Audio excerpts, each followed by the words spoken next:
Inara seperti apa, Bang? Ya, baik. Di Polda maupun di Mabes? Di Polda maupun di Mabes dan maupun yang di pengadilan ya. Ya. Pengadilan ya, Lubuk Pakam kan? Ya. Ya udah, terima kasih ya teman-teman wartawan ya, hari ini meluangkan waktu di Polres Metro Jakarta Selatan. Kebetulan saya datang ke sini. Kebetulan saya perkaranya paling banyak di Polres ini. Ya kan? Jadi perlu saya sampaikan ya, terkait dengan perkara Inara Rusli di Polda Metro Jaya. Di Polda dulu ya, satu-satu ya kita bahas ya, teman-teman ya, bahwa yang di Polda itu saya meminta kepada Dir PPA, Ibu Kombes Pol Rita, agar menghold perkara tersebut. Karena kenapa?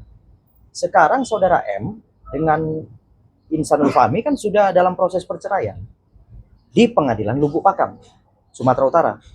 Jadi sehingga terkait dengan yang diajukan laporan pidana oleh saudara M kepada Inara Rusli maupun Insanul Fahmi, menurut saya sebaiknya menunggu putusan pengadilan. Nah, ya, sebaiknya menunggu putusan pengadilan. Ya, ini juga sesuai dengan Perma, yaitu Peraturan Mahkamah Agung Nomor 1 Tahun 56, bahwa perkara pidana itu harus di hold dulu, menunggu perkara perdata. Karena kenapa? Ini dianggap prejudicial gesel, ya, ada sengketa keperdataan. Oke, itu ya yang perlu saya sampaikan. Kemudian kalau yang kedua perlu saya sampaikan terkait dengan laporan Inara Rusli di Mabes Polri, Direktorat Cyber Bareskrim Mabes Polri. Nah, ini pemain sinetronnya ini polisi juga ini, ya, karena sudah mereka naikkan status penyelidikan menjadi penyidikan oleh polisi. Nah, yang namanya penyidikan itu ya mungkin seluruh rakyat Indonesia tahu lah, yang namanya penyidikan itu minimal peristiwa telah diungkap oleh pihak kepolisian, atau dalam kata lain polisi telah menetapkan ada peristiwa pidana, barulah bisa dilaksanakan gelar penetapan naik penyidikan. Nah, sampai sekarang dia belum mau gelar penetapan tersangka. Saya agak bingung. Ya mohon maaf aja, ini perkara kan nggak ada duitnya. Ini perkara kemanusiaan kok, ya kan? Kita tidak ada kasih uang gitu loh. Makanya dipersulit terus. Karena gini, mereka mau menggunakan kewenangan. Nah, polisi ini ketika mau menggunakan kewenangan biasanya dia berharap sesuatu, berharap uang lah itu intinya. Ya makanya dari kemarin naik penyidikan, tapi tidak juga digelarkan penetapan tersangka. Tapi saya sudah meminta keterangan daripada penyidiknya. Nah, penyidik sebelum lebaran bilang sudah diajukan ke Wasidik Bareskrim. Wasidik ini tempat gelar untuk menentukan sikap, yaitu menetapkan tersangka atau tidak. Nah, saya akan terus mendorong, ya, saya minta kepada Kapolri, kemudian Wakapolri, untuk segera memberikan atensi terhadap perkara ini. Karena kenapa? Ini perkara kemanusiaan, ini nggak ada duitnya. Ya kan, cuman saya menuntut pihak kepolisian karena kami warga negara melaporkan suatu kejadian tidak pidana di kantor polisi, yang mana ya jelas kan polisi ini kan digaji oleh pajak, ya kan, uang masyarakat juga. Ya artinya dia harus bekerja profesional. Nah, tapi kalau sampai kemudian nanti bulan depan dia tidak juga melakukan gelar penetapan tersangka terhadap laporan dari Inara Rusli terkait illegal access, maka saya akan membuat laporan para polisi, para penyidik tersebut ke Bid Propam Mabes Polri. Ya, karena ini jelas sudah tindakan yang tidak profesional. Ya sudahlah, saya minta tolonglah. Kalian kan perkara lain sudah banyak duitnya. Yang perkara ini saya minta jangan kalian harap duit. Ya, penyidik jangan kalian harap uang, jangan kalian harap duit. Ya, saya tuntut tindakan profesional kalian karena ini perkara perhatian publik. Perkara yang sangat menyita perhatian. Ya, masyarakat dari Sabang sampai Merauke.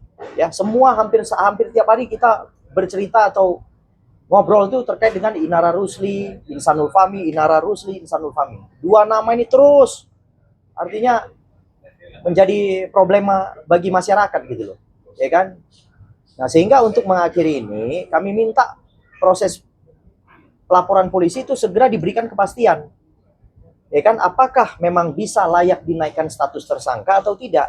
Tetapi kalau dalam laporan itu sudah ada penetapan penyidikan, udah jelas setahu saya, kalau ada peristiwanya berarti harus ada dong tersangkanya. Masa ada ilustrasi misalnya ada pencuriannya nggak ada orang ya, gitu loh. ada peristiwa ilustrasinya, ada pencuriannya, tapi orangnya nggak ada. Nah ini kan kalau gitu siapa? Masa kita mau bilang nunjuk-nunjuk orang yang kira-kira kita nggak tahu kan? Ya, makanya kita minta bantuan polisi untuk menentukan siapa pelakunya. Jadi ini sebenarnya perkara yang sangat sederhana, tapi polisi nggak mau bekerja dengan efektif di sini. Ya, cuma makanya saya minta kepada Bitpropam Mabes Polri untuk tolong segera periksa nih penyidik cyber Bareskrim. Karena kenapa? Mereka selalu berharap uang ini kalau mau gelar penetapan tersangka. Kalau nggak ada uangnya, mereka tidak mau gelar penetapan tersangka. Malas-malas lah mereka. Ya, jadi saya minta Bitpropam Mabes Polri tolong kau tindak ini penyidik Bareskrim ini. Karena kenapa? Etikanya aja udah nggak benar. Tindakan kerjanya juga tidak profesional lagi. Jadi saya minta segera dilakukan penegakan hukum. Seperti itu. Tadi Nara sudah diperiksa saat dinaikkan sini, statusnya sudah diperiksa belum sih Naranya? Udah lah, udah dari kapan itu diperiksa? Tadi tinggal tungguin dari ininya aja. Tinggal tunggu polisi yang malas ini menjadi tidak malas. Itu aja intinya. Tinggal tunggu itu. Nanti bulan depan jadi laporin bang. Kalau misalkan Bulan depan, kalau sampai bulan depan ya, saya kasih waktu sampai bulan depan. Apabila tidak juga digelarkan penetapan tersangka, saya akan laporkan kepada Bitpropam Mabes Polri. Karena kan tingkatannya Mabes Polri, nggak mungkin lah lapor di Bitpropam Polda, nggak mungkin. Harus yang lebih tinggi, yaitu Bitpropam Mabes Polri. Ya, jadi saya minta kepada masyarakat, kepada wartawan, tolong kawal ini. Ya, ini kegiatan polisi yang tidak profesional, udah jelas lah. Pembuktiannya sederhana kok, ada yang ngambil, ada yang kemudian mengalihkan, ada yang dipakai pula lagi sampai ke Polda. Dan yang lucu penyidik Polda menerima pula lagi barang curian itu. Aduh, ini udah penegakan hukum yang sangat kacau balau ini udah. Ya, tapi nggak apa-apa lah ya kan, karena ada begitu, ada pengacara jadi ada kerjanya gitu. Ya nggak apa-apa. Bang, Ya. ini kan proses perceraian Mala sama Insanul Ya. berlangsung nih. Kalaupun selesai nanti, apakah status hubungannya antara Inara sama Insanul itu bakal berubah ke pemerintah atau gimana? Nah, itu kan personal ya.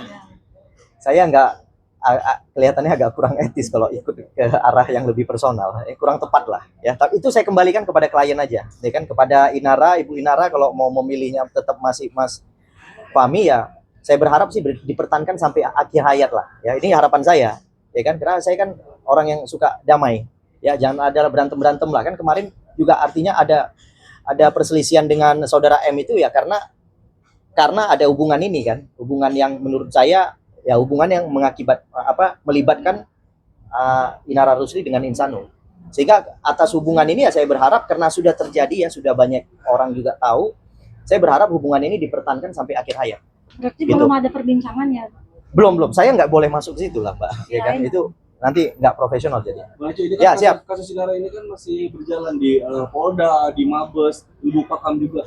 Ya, Kondisi Inara sendiri sekarang seperti apa Bang menjalani 3 kasus yang berbeda ini mungkin? ya kondisi saat ini sebenarnya yang paling tertekan itu waktu saudara V itu mengambil anak-anaknya.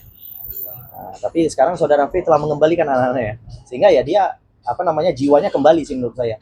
Sudah tenang, tidak lagi dalam kondisi yang ya. Kalau waktu anak-anak berada di tangan saudara V, waduh, hampir tiap hari nelpon saya, tanya saya kan gitu kan. Tapi sekarang sudah dibatasi, ya kan, dia sudah lebih banyak menghabiskan waktu dengan anak-anaknya. Ada rasa khawatir apa?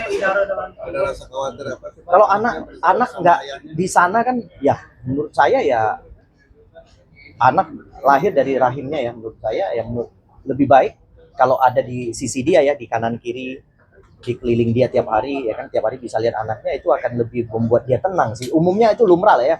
Semua ibu saya rasa akan merasakan hal yang sama. Enggak, maksudnya ada rasa khawatir apa Bang? Karena kan dia berada di samping. Ya, khawatir karena ayahnya ini kan mungkin kadang-kadang ya juga ada pasangan yang lain kan, sehingga kalau dianggap itu kan bukan ibu kandungnya, anak-anak itu akan berpengaruh juga secara ya, Ada mungkin ibu secara sambung ya? iya, ada ibu sambung yang mungkin kadang-kadang kan anak-anak ini kalau bukan ibu kandungnya kan mereka akan nggak nyaman lah gitu. Tapi kalau ibu kandungnya biasa umumnya mereka nyaman gitu ya.